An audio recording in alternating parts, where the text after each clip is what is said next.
Voice for Ability। नमस्कार, मैं हूं कबीर सिद्दीकी आपके साथ वॉइस फॉर एबिलिटी से। जैसा कि आप लोग जानते हैं कि अप्रैल का महीना जो है ऑटिज़म अवेयरनेस मंथ होता है और इसके अंदर वॉइस फॉर एबिलिटी ने इनिशिएट किया है understanding autism few family journeys, जो वेब सीरीज़ हमने इनिशिएट की है। आज उसी सीरीज़ में हमारे साथ मेरी बर्मा मैम हैं, जिनको आप बहुत अच्छे से जानते हैं। सब डायरेक्टर हैं, founder director action for autism की। और मैम ने जितना इंडिया में काम किया है ऑटिज़म के बारे में, लोगों को बताया है, लोगों को इससे जानकारी दी है। और आप मैम खुद भी एक पेरेंट्स हैं ऑटिस्टिक चाइल्ड के। तो अब हम मैम से जानते हैं। मैम, आपका स्वागत है हमारे वॉइस फॉर एबिलिटी चैनल के अंदर। Thank you.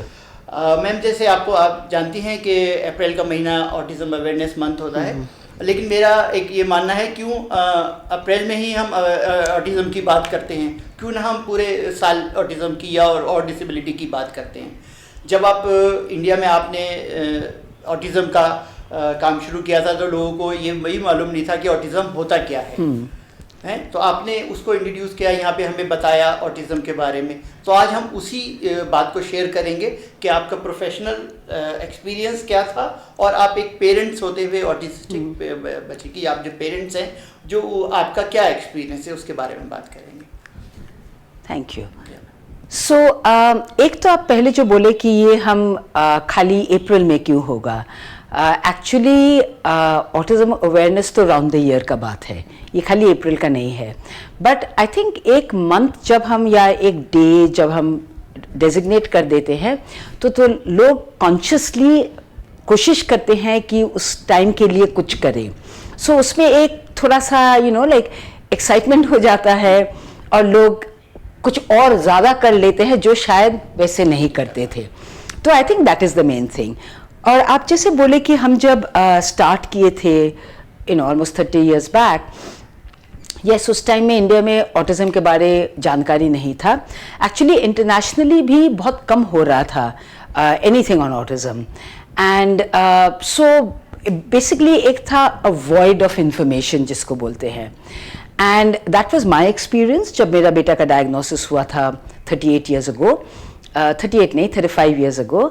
एंड सो वो जो हम एक्सपीरियंस किए थे उसके बाद फॉर सेवरल ईयर्स, क्योंकि हमें भी ऑटिज़म समझने में काफ़ी टाइम लगा।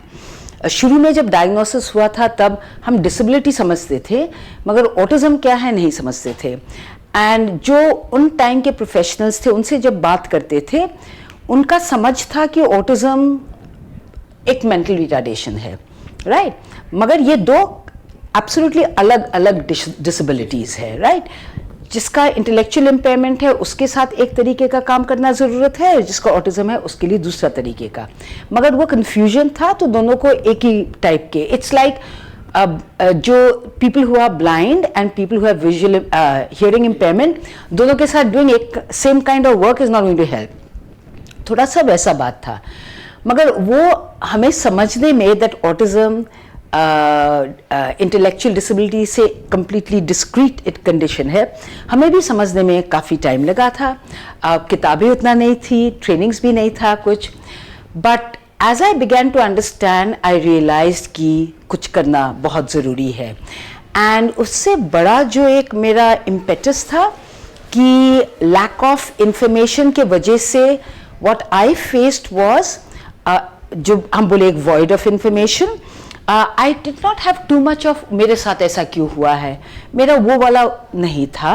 Because I was quite okay कि ठीक है, मेरा बेटा थोड़ा अलग है, मे बी स्लो है, इज़ व्हाट आई अंडरस्टूड। मगर उसको हम हेल्प नहीं कर सक रहे थे। हाँ, इंस्टेड उसके साथ जो भी हो रहा था उसको एक रेगुलर स्कूल में डाले थे, फिर एक स्पेशल स्कूल में डाले थे। It wasn't helping him. मगर वो जब हो रहा था साइड बाय साइड मेरा नॉलेज भी इंक्रीज हो रहा था, क्योंकि हम विदेश से किताबें मंगवा रहे थे, मैगजीन मंगवा के पढ़ रहे थे।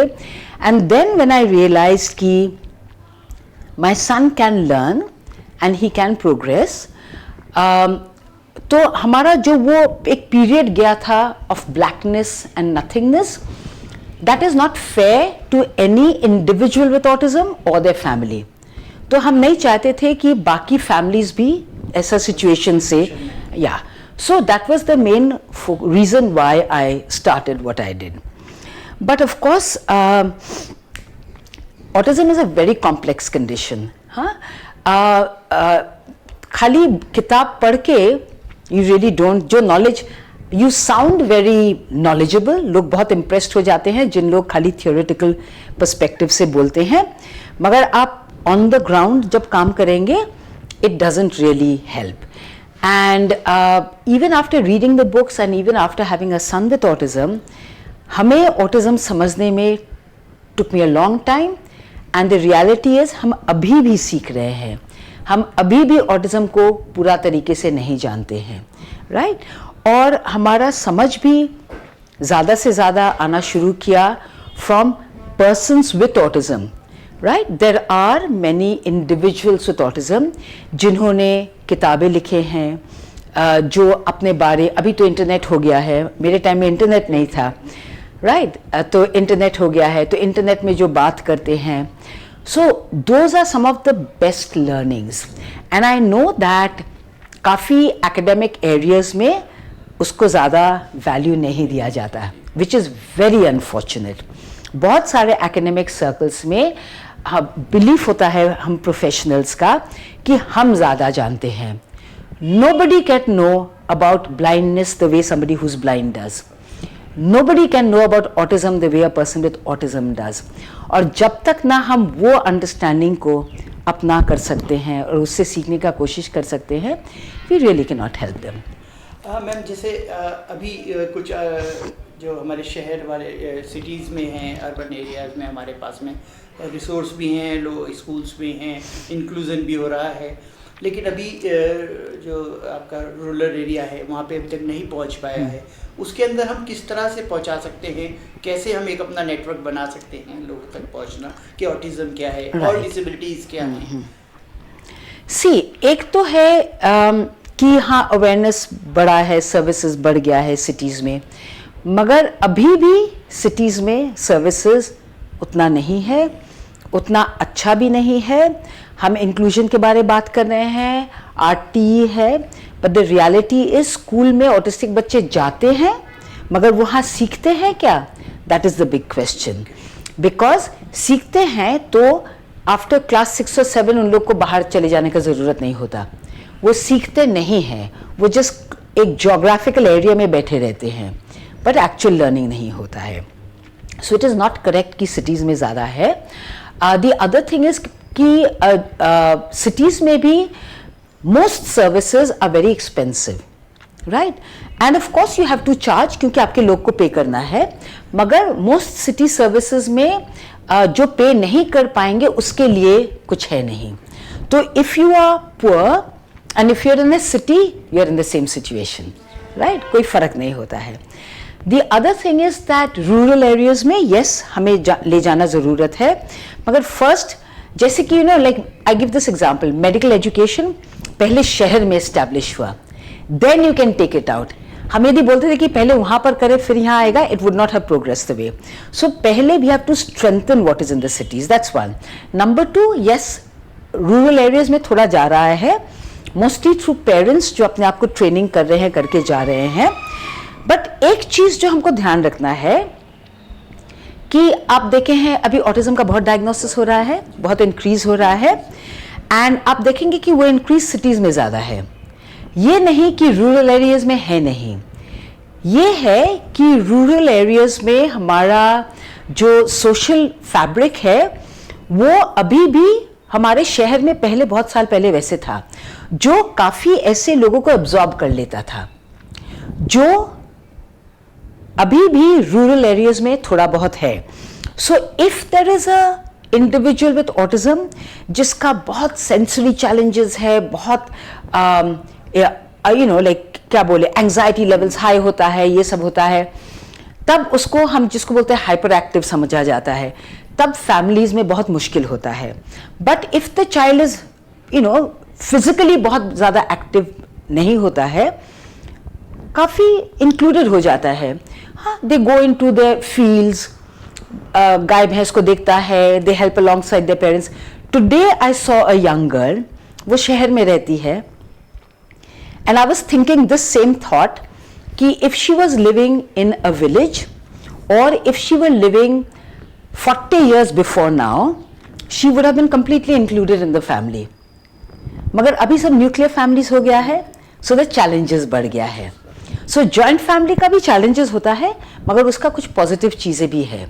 एंड रूरल एरियाज में हम जब वो ले जाएंगे, इट शुड नॉट हैपन कि हम लोग को बोले आपका बच्चे को ऑटिज्म है, इसको लिए कुछ करना है, जब वो बच्चा ऑलरेडी इंक्लूडेड है फैमिली में. तो वो थॉट प्रोसेस रखना चाहिए. माई ओनली कंसर्न इज कि हम जब प्लानिंग करते हैं खाली डिसेबिलिटी के लिए नहीं, कुछ भी चीज़ के लिए, हम जो सोशल फैब्रिक को देखकर नहीं करते हैं. हम अपना आइवरी टावर में बैठकर सोच लेते हैं क्या होना चाहिए और उस हिसाब से काम करते हैं. मैम, एक चैलेंज जो हमारे पास में है वो ऑटिस्टिक बच्चों के एडल्ट्स के लिए है और अलग डिसेबिलिटी एडल्ट्स के लिए भी, सबके लिए सेम है कि एक सर्टेन एज के बाद जाने के बाद, एजुकेशन भी लेने के बाद, उसके बाद वो क्या करें, वोकेशनल उनका क्या हो, वोकेशनल ट्रेनिंग कैसे हो, तो उसके बारे में आप. सो एजुकेशन के बाद कुछ बच्चे हैं जो रेगुलर एजुकेशन भी कंप्लीट कर लेते हैं with people with autism, right, and उसके बाद एम्प्लॉयमेंट में भी चल जाते हैं. कुछ है जो एजुकेशन कंप्लीट करते हैं मगर एम्प्लॉयमेंट कभी नहीं मिलता है, right. I want to first touch on that. क्यों? बिकॉज जब ऑटिज्म जो है ये है एक सामाजिक इंटरैक्शन का, सामाजिक अंडरस्टैंडिंग का बात है. सो ऐसे भी एडल्ट्स हम जानते हैं जो, to give you one example, for instance one young man, वो एक इंटर्नशिप, एम्प्लॉयमेंट भी नहीं, इंटर्नशिप के लिए अप्लाई कर रहा था. तो एक ऑनलाइन टेस्ट था विच ही मैक्स्ड, बहुत अच्छा किया. उसके बाद उसका जो टेक्निकल एक इंटरव्यू हुआ विच ही अगेन मैक्स्ड, बहुत बढ़िया हो गया. उसके बाद एक HR डिपार्टमेंट के साथ इंटरव्यू था. Now this is a young man जिसका लिए इवन दो वो कॉलेज ख़त्म किया है, उसको अभी भी लोग की तरह देखकर बात करना बहुत मुश्किल लगता है. So he give his interview like this and they probably decided इसको हम ट्रस्ट नहीं कर सकते हैं, and he never got it. तो बहुत ऑटिस्टिक लोग who are well qualified, they don't get jobs. Plus of course बहुत सारे हैं जो रेगुलर स्कूल्स में नहीं जा पाएंगे और रेगुलर एकेडमिक एजुकेशन ख़त्म नहीं कर पाएंगे, और कुछ स्कूल एजुकेशन भी ख़त्म कर लेंगे मगर उसके बाद they need some kind of vocational training. That also उतना है नहीं हमारे देश में, राइट, जिसको हम बोलते हैं वोकेशनल ट्रेनिंग, और उसके बाद कोई है जो बाहर जाकर ओपन एम्प्लॉयमेंट में काम नहीं कर पाएगा. So they would need what you call a sheltered work place, right. तो वो भी उतना सारा नहीं है.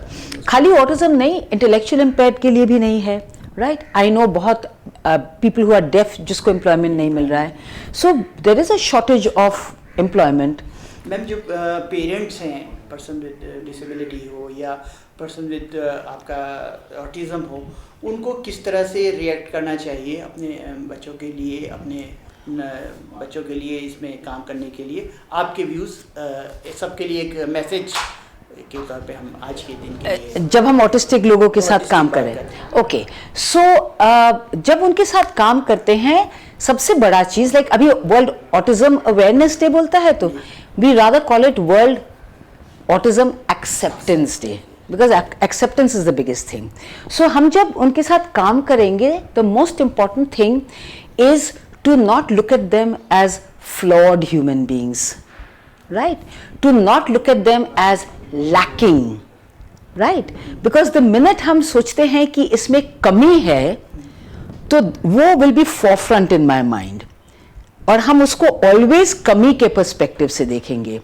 We have to see them as people who are different, right, who are different, just like people who are say blind, they experience the world differently. हम जैसे experience करते हैं वो थोड़ा अलग तरीके से एक्सपीरियंस करता है. Similarly people with autism experience the world differently. But सबसे इम्पॉर्टेंट जो है, हमको वो फ्लॉड समबडी जिसमें कमी है, उस तरीके से जब हम देखेंगे, we will not be able to help them. That is the most important thing to change. तो आज हमने मैम से जाना कि जो सबसे इम्पॉर्टेंट चीज़ है, ऑटिज़म हो या कोई भी डिसेबिलिटी हो, सबसे पहले हम एक्सेप्ट करना जाने अपने बच्चों के एबिलिटी जो है उनको एक्सेप्ट करें, जो उनकी स्पेशल एबिलिटी है उनको एक्सेप्ट करें, उसको लेकर काम करेंगे तो हम कामयाब होंगे। मैम आपका बहुत बहुत शुक्रिया, बहुत बहुत Thank थैंक्स you. कि आपने हमें टाइम दिया अपने Thank इस you. व्यूज़ के साथ। हम आपके साथ फिर मिलेंगे अगले एक्सपर्ट के साथ में अगले किसी दिन। अभी जो हमारा understanding autism few family journey है उसी के सीरीज़ के अंदर बहुत जल्द आपसे मिलेंगे। आपका धन्यवाद।